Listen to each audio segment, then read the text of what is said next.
Hello everyone.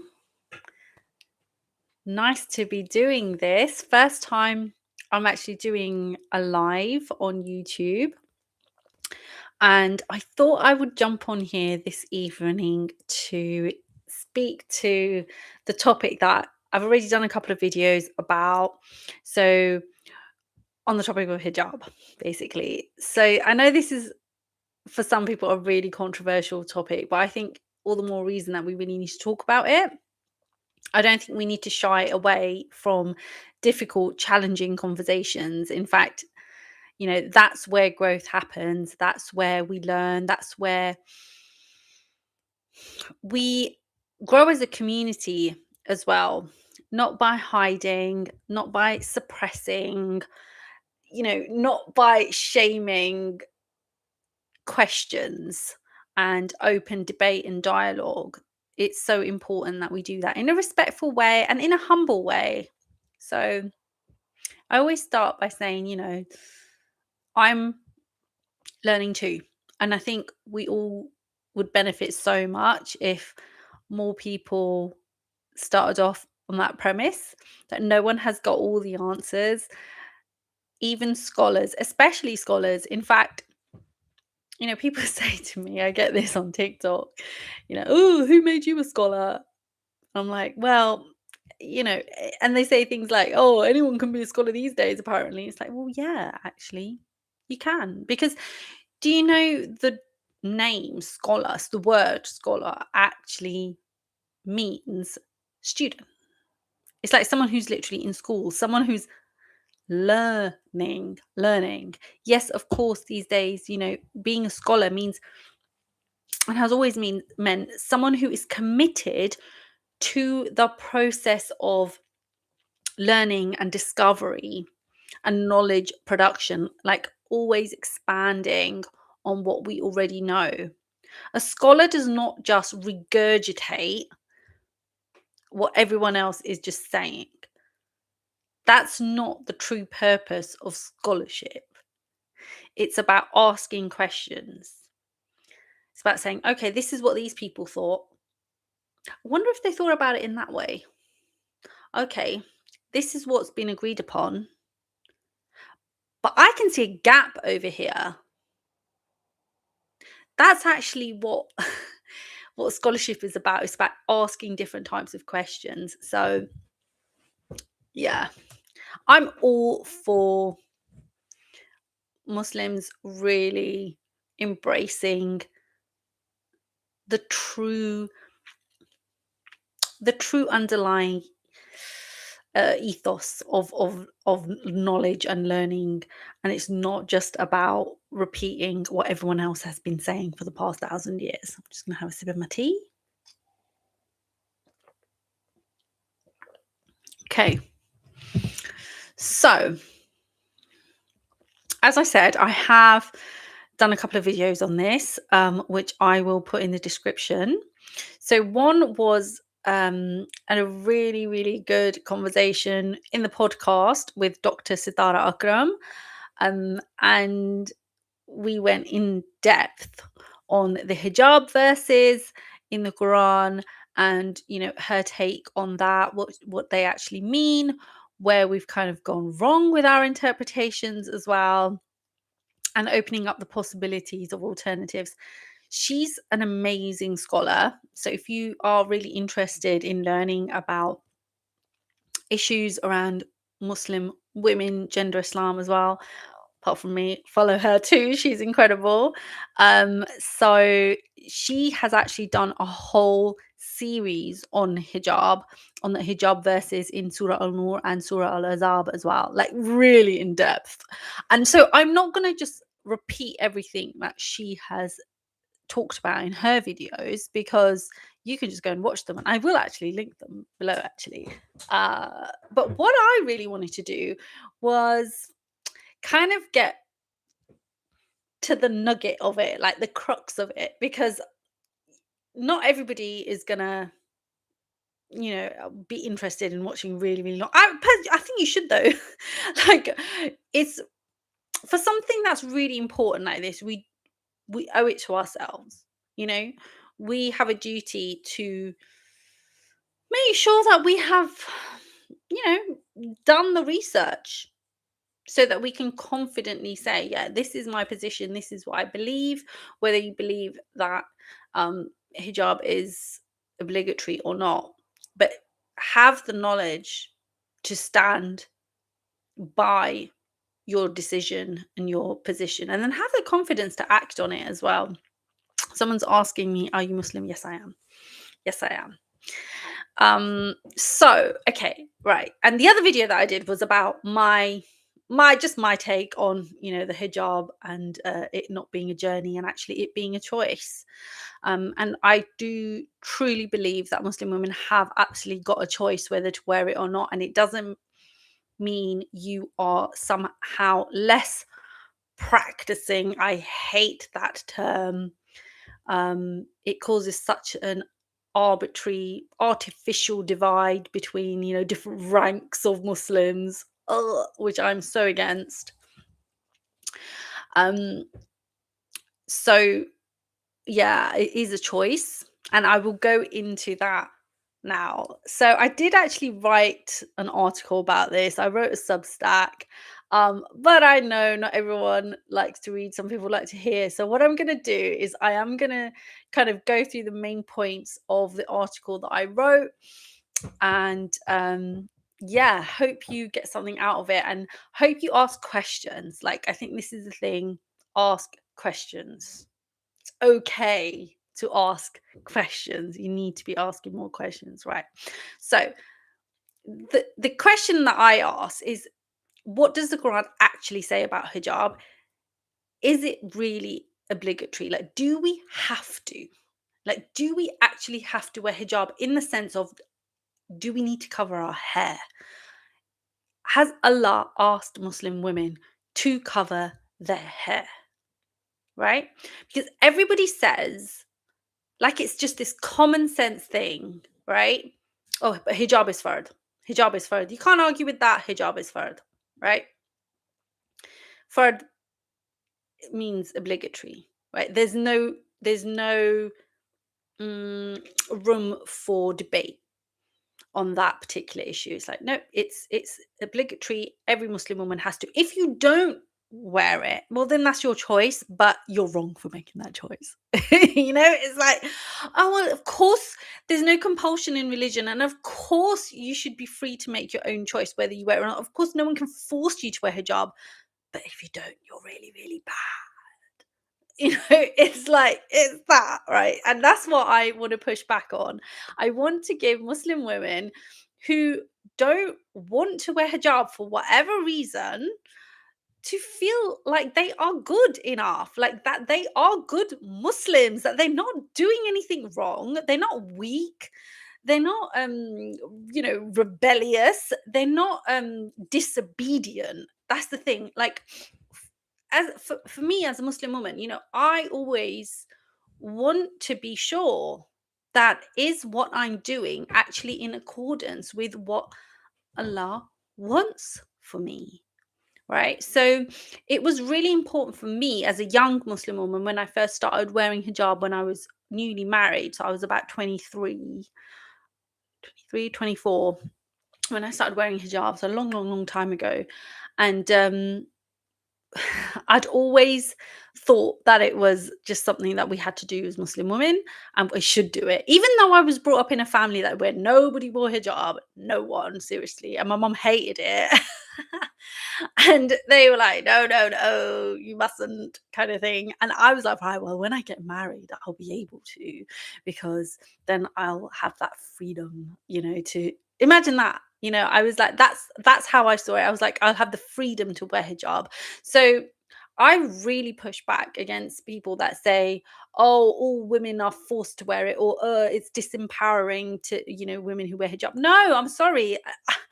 That's just so far from the truth. And I can say that as a happy, I say I'm happy and hijabless. Yes, I am happy and hijabless. But when I did wear it, I absolutely wore it out of choice. I absolutely wore it because I deeply wanted to. It wasn't a it was kind of out of guilt as well, though, to be fair. There was an element of, "I should be doing this, and I'm sinning if I don't." There was that, for sure. And I felt like, I need to do this if I'm gonna be a proper Muslim, right? If I'm gonna be a good Muslim woman, I need to do this. Is something I have to do. And I wanted, for that reason, I wanted to. Do you see? So it was like, yes, there was choice in there. Yes, it was about being pious, I guess, whatever you want to, however you want to put that, like wanting to please Allah, right? But I did it because I felt that if I didn't, I would be bad. And that's the piece that I really want to address today. Like, does Allah actually say, we absolutely have to cover our hair, right? So, for something to be considered obligatory in Islam, it would need to be clearly and unequivocally stated in the Quran, right? So, not like wishy washy, like very clear, not implied or like inferred or built through layers and layers of interpretation and equivocation, which is actually what has happened, right? It should be clear, but it's not. It's absolutely not.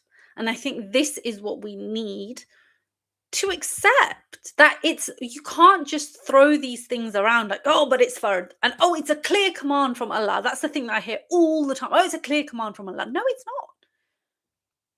Maybe you see a clear command. I don't. Many other women don't. Many mufassirin don't. Many people who do the tafsir of the Quran, I can never say this word, the exegetes who translate the Quran, they do not necessarily, sorry, not translate, interpret. There is a difference. Yeah, interpret the meaning.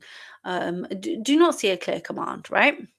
So when we look at the Quran and we look for the word hijab, right, I think a lot of people know that the word hijab is not actually used in reference to women's clothing, right, or a headscarf. It is mentioned 7 times in the Quran, but it's never related to women's clothes or headscarf. And I'm not going to go into that. But what I do want to say is that there are a small number of verses that directly speak about modesty and dress and clothing and social conduct between the sexes, right? And it's linked. So the 2 most commonly cited verses are Surah An-Nur, chapter 24, verse 31, and then Surah Al-Ahzab, chapter 33, verse 59. And like I said earlier, Dr. Sitara Akram has got really in-depth videos on these verses, like super duper in-depth, breaking it down. So I highly encourage you to go and watch those videos. I'm just going to give you like a bit of a whistle stop tour through them, right? Okay. So in Surah An-Nur, I just want to give you the gist of it, right? So in Surah An-Nur, um, believing women are instructed to draw their khumur, right? Their khumur, which is the plural of khimar, over their juyub, right? So the juyub were like the it's basically translated as their bosoms, yeah, their cleavage. I love that word, bosoms. I'm so immature, but yeah. So the most translators, interpreters, take it to mean that sentence, like basically, women, draw your khumur, which is the piece of cloth that women used to wear on their heads, that used to kind of flow at the back, right? It's like pull it over your boobs, basically, right? Cover your cleavage. And they were instructed to guard their modesty, and it goes on a little bit about that. And then in Surah Al-Ahzab, women are advised to draw their jalabib, which is their outer garments, right? Again, the plural of jilbab, right? That's what we say, around themselves so that they may be recognized and not harmed. That was the key, right? So that, and that was, yeah, that's the reason why they wear this outer garment, so that they may be recognized and not harmed, right? But before we immediately jump to these like common sense interpretations of these verses, or like make what they call a logical leap.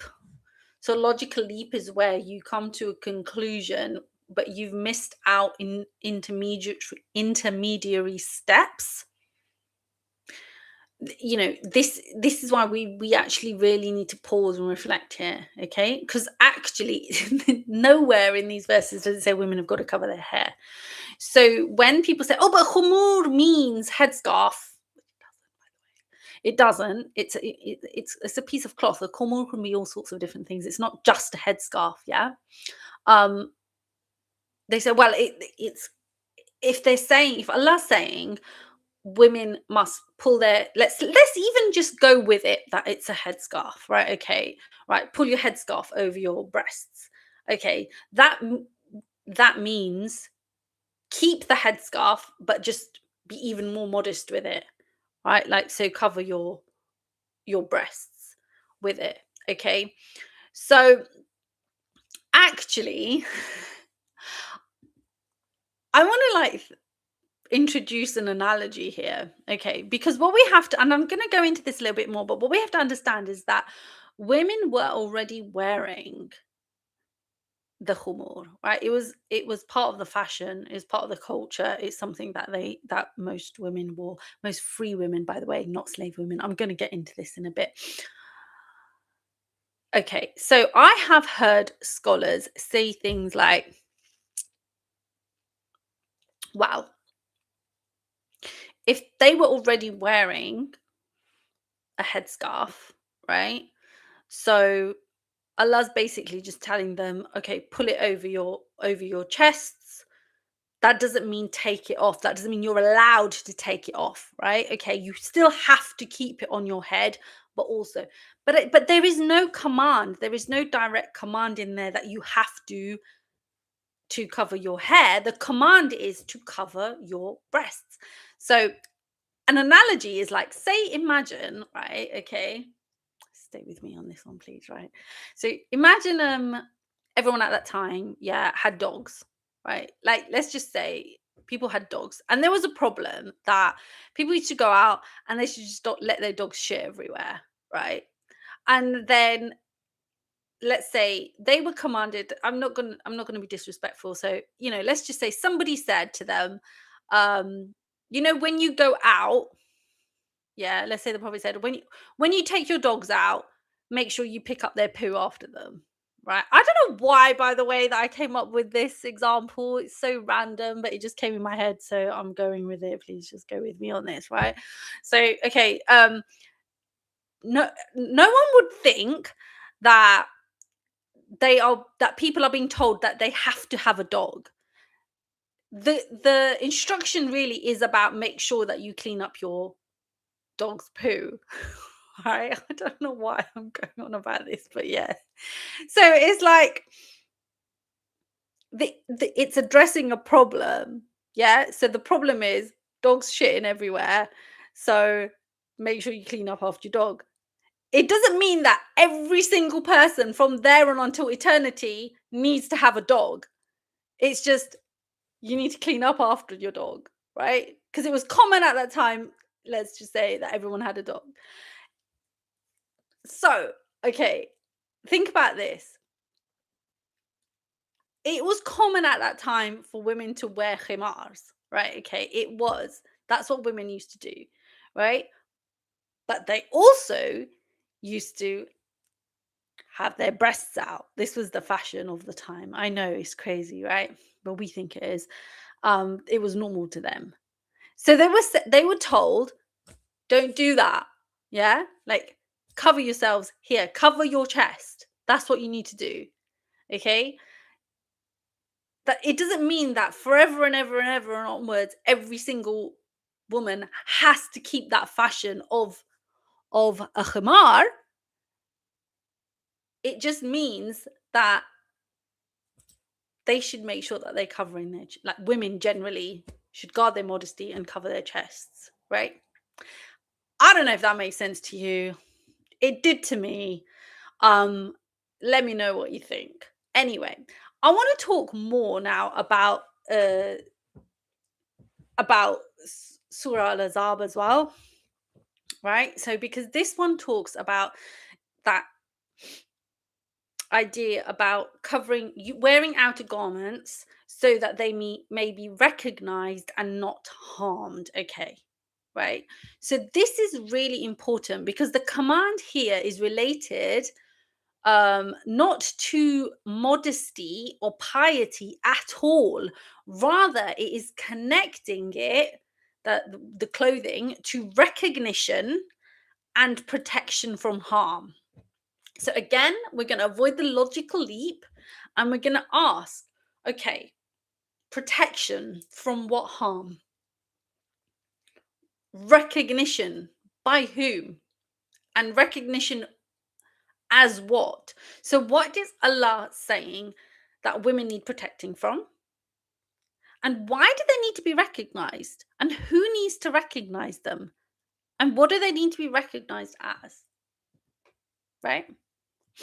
So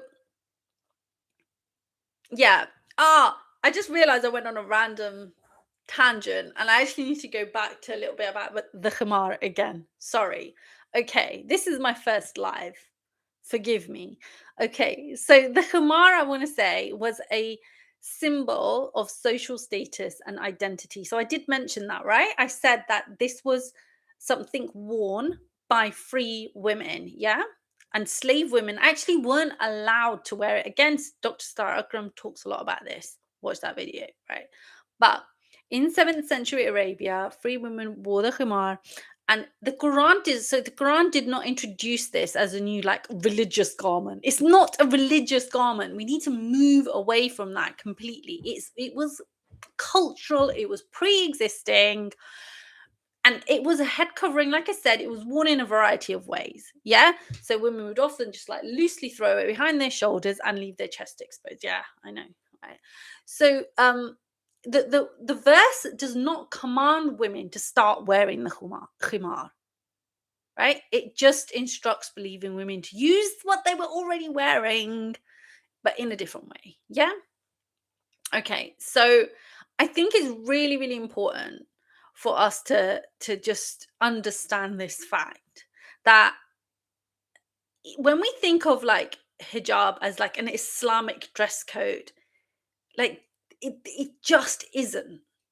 Okay, there was nothing new about and it had nothing to do with Islam, and it had nothing to do with, you know, the new religion.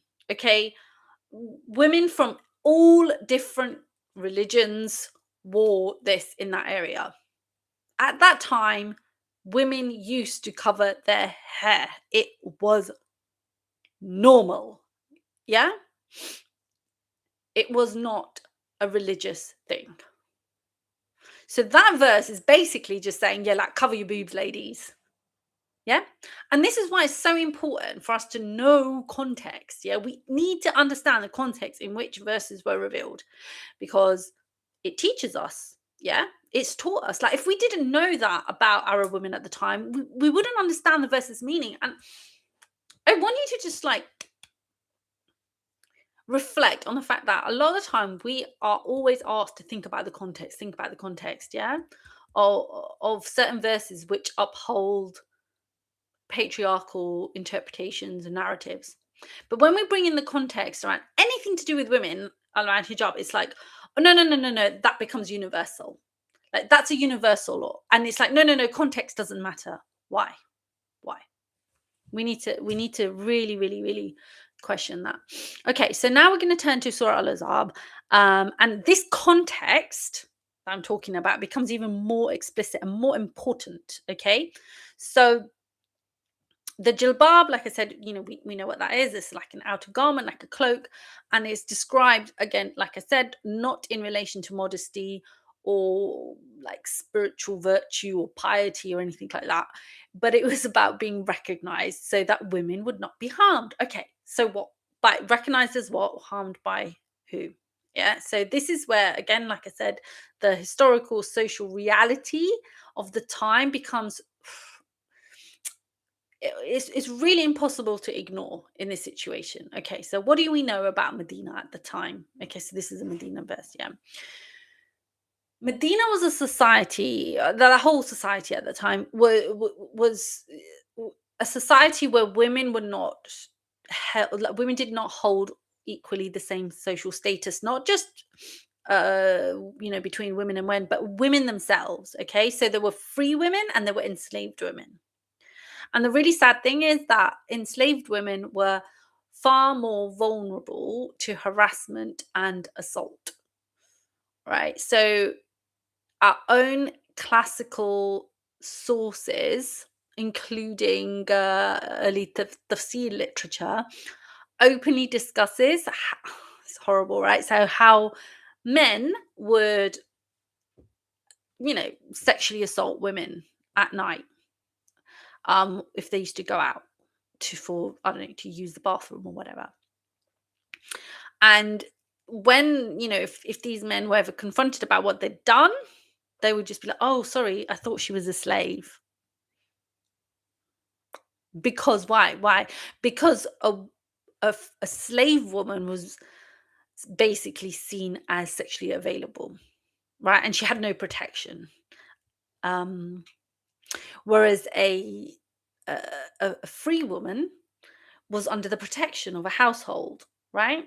And her violation would not be socially tolerated in the same way. Yeah, there would be consequences for her. So the jilbab basically functioned as a social marker. It was a way of signaling this is a free woman. You don't even think about it. Yeah, like you're gonna be in deep shit if you hurt her, because she's got men who will protect her and come for you, basically, right? I mean, it's really sad, and it makes you feel really uncomfortable because it shows that the society was deeply unequal and violent towards women of a lower socioeconomic standard, right? I mean, like a slave. I mean, the fact that they had slavery is bad enough, but if you just think about the trauma and the harm that they would go through just because of their status. So what this verse does, it gives those believing slave women a way to protect themselves within that really harsh reality. So, it doesn't quite dismantle the system itself, but it does try to mitigate harm within it. Yeah. So, this verse is not about modesty, it's literally about class and social status and gender and protecting women who were seen as sort of like fair game and, you know, oh God, yeah, that a man could just do what he wanted to a slave woman, right? It was a way of protecting them by giving them a social marker, right? And not just them, but all women, all Muslim women, like all of you guys should be doing this, because if you don't, then you might be targeted. If you don't cover yourselves in this way, if you don't wear this garment, then you are at risk of being assaulted, of being attacked, right? Okay.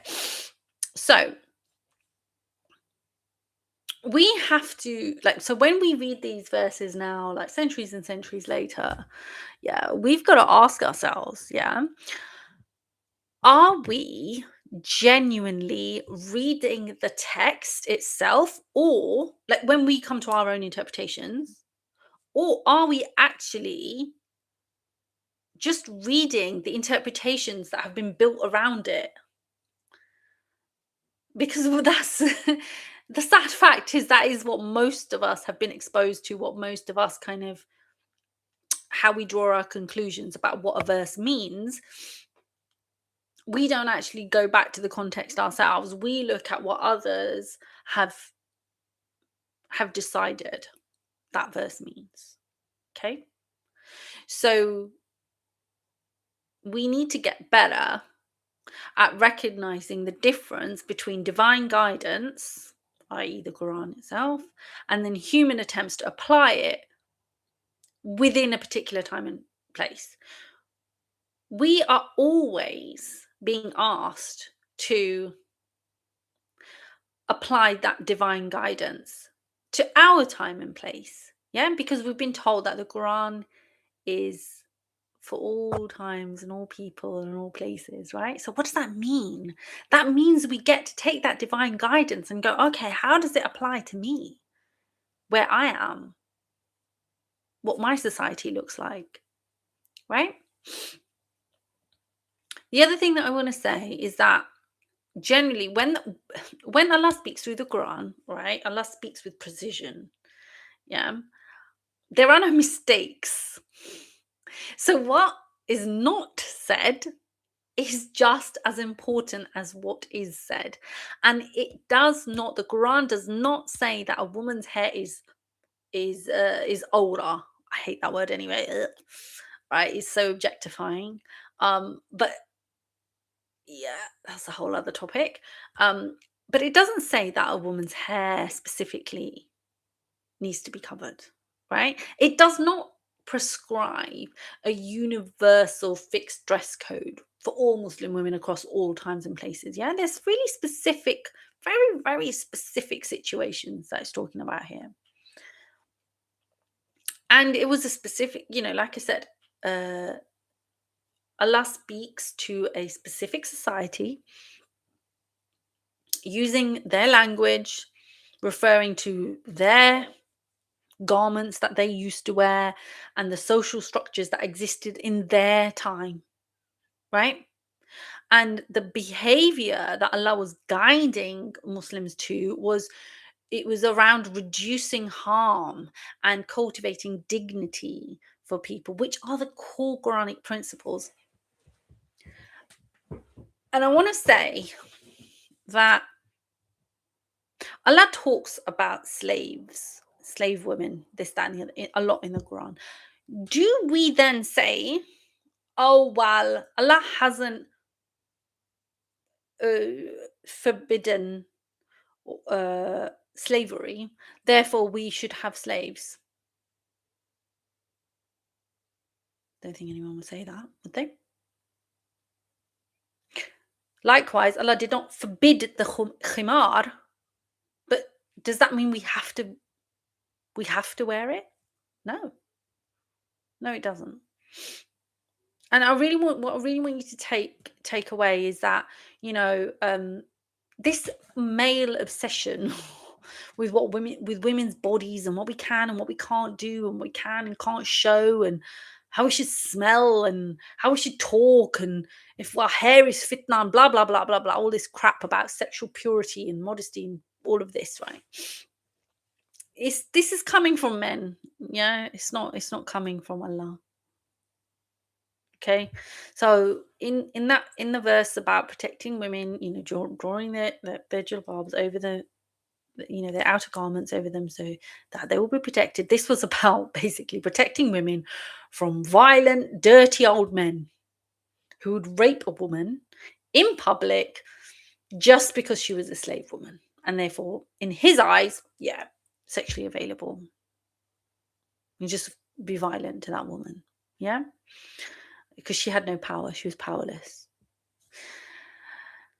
Whew. So anyway, how how did we then get to this point where hijab, we are told that hijab is obligatory? Like, how did we come to this? Right. So, this again is where we have to be really, really, really honest about the role of interpretation, right? It didn't happen in a vacuum. And over time, verses did not remain within their original social context. They were interpreted, they were codified, and they were embedded into legal frameworks over a period of hundreds and hundreds of years. Yeah. And this, of course, was done overwhelmingly by male scholars operating within very patriarchal societies, who didn't even see the patriarchy around them. When we talk about patriarchy now, did they talk about patriarchy then? No, of course they didn't. That was just life. That was just how they operated. Men had power. Men. It was a man's world. Men were the leaders. That's just how it was. Yeah. So these things, they wouldn't have been looked at with nuance and with gender sensitivity and these things. It was just taken for granted. Um. So what happened was that things that were seen as just normal, accepted, whatever, but actually they were very specific to that time. They were then universalized, right? And then over the centuries, as Islamic theology and jurisprudence developed, there was a real shift, and towards legalization and codification of spiritual and moral frameworks. So what began as guidance, general guidance, became like law. And then what was contextual became universal. And what was in the case of these verses, what was about social recognition, right, and practical prevention of harm, became reframed as like a marker of personal piety and the perfect ideal Muslimah. And it happened very, very slowly. Did not happen uh, all of a sudden, right? So, yeah. By the way, I've created a free what is it? It's not a guide exactly, but it's just my framework, I guess, that takes you from being, this ideal Muslimah to an empowered Muslimah. It's the 5 keys to unlock your power, or something like that. I've changed the name of it about 10 times, but it's basically my 5 steps. There's educate, express, elevate, embody, and evolve. And yeah, it really helps you to stop trying to be this perfect Muslim woman, because that it's just a nonsense. Yeah, it doesn't exist. It's just something that they do to keep us caged and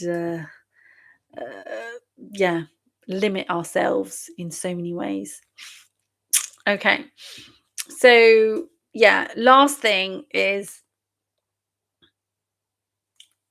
it's really important that we don't dismiss hijab either as meaningless. It's not meaningless. I'm not saying at all that,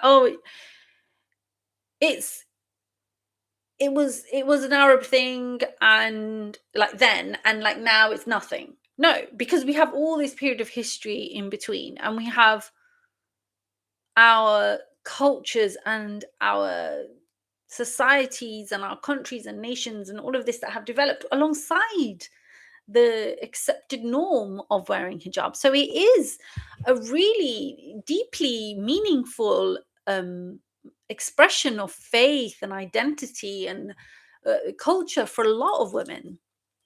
And then for others, in the West especially, it can be an expression of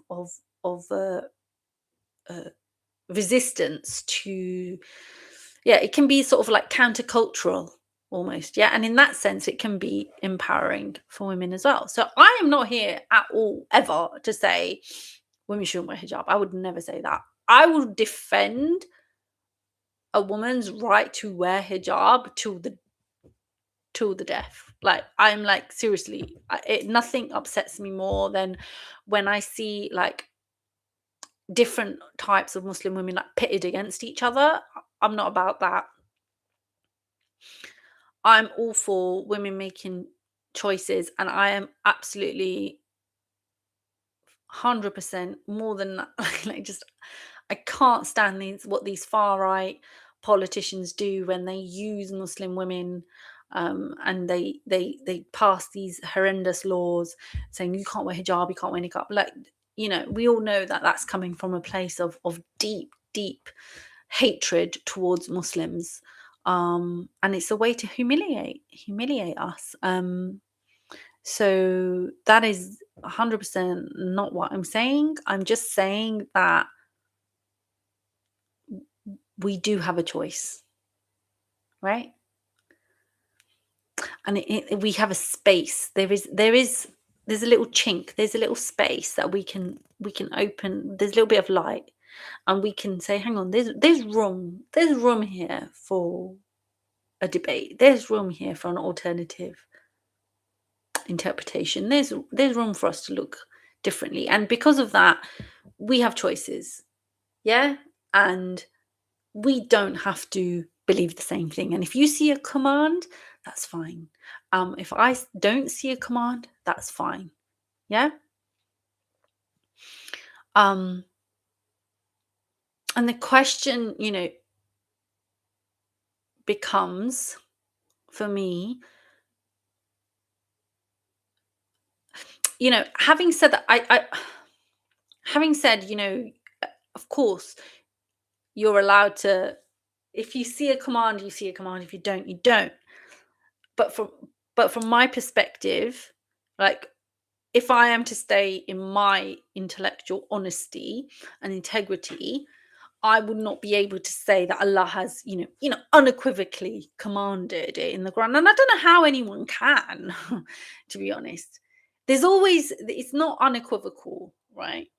And if it isn't, then what are we actually asking from women? Like, what are we asking them to submit to? Are we asking them to submit to Allah because that's what it's like, oh, you don't want to submit to Allah's commands? But no, it's not that. I just don't want to submit to your interpretation.